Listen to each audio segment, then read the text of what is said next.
It was 2010 when in the archives of this Vatican department was found an old letter from 1988 signed by Cardinal Ratzinger.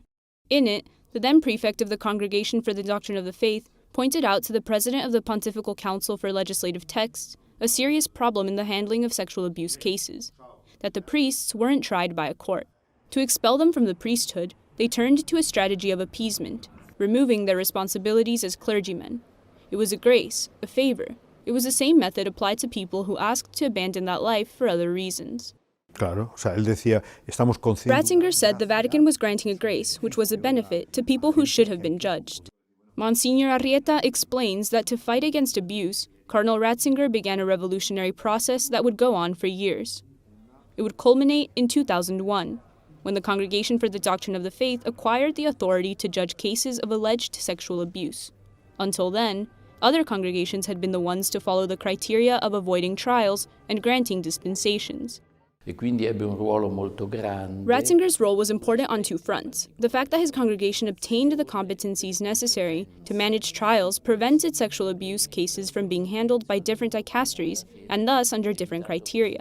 This proved to be a very useful step. The other important aspect was his work for a reform of canonical penal law, which made trials faster and more efficient. All these changes weren't enough to uncover the double life of abusers like Marcial Maciel, whose good reputation in the Vatican went completely unchallenged. So much so that in the case of Maciel, less than 1 or 2 years before John Paul II died, Maciel had a big celebration for, I think, his 60th anniversary as a priest, and you had 20 cardinals from the Roman Curia and those living in Rome present at the ceremony, and with a message from John Paul II. Vaticanist Gerard O'Connell witnessed Maciel's fall and the Boston Globe's initial reports in the United States. He says this paper's revelations ended up opening people's eyes in Rome. Well, it was the beginning of what I would call the Great Enlightenment in the Catholic Church. John Paul II, up to then, had great difficulty in believing that a priest could do such wrong. He looked at it in the eyes of his experience in communist Poland. And he saw there the communists using tactics to smear the priests and to destroy their credibility with the people. And he thought right at the beginning, and I think for a long time, that this was something similar. Maciel had strong supporters within the Vatican, and the orthodoxy and success of the congregation he founded favored him.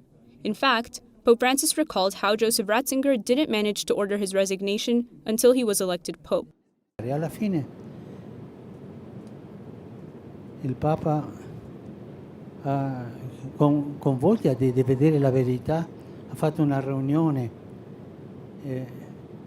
Joseph Ratzinger se n'è andato con la cartella lì e tutte le carte, e quando è tornato ha detto al suo segretario: mettelo nell'archivio, ha vinto l'altro partito. Noi non dobbiamo scandalizzarci di questo, sono passi di un processo, ma diventato Papa la prima cosa, portami nell'archivio questo, è incominciato. It could be said that there were two big obstacles Ratzinger had to overcome as prefect of the Congregation for the Doctrine of the Faith. There were the bureaucratic obstacles, which showed just how underdeveloped canonical penal law was. Then there was perhaps the most difficult challenge, overcoming the mentality of the times.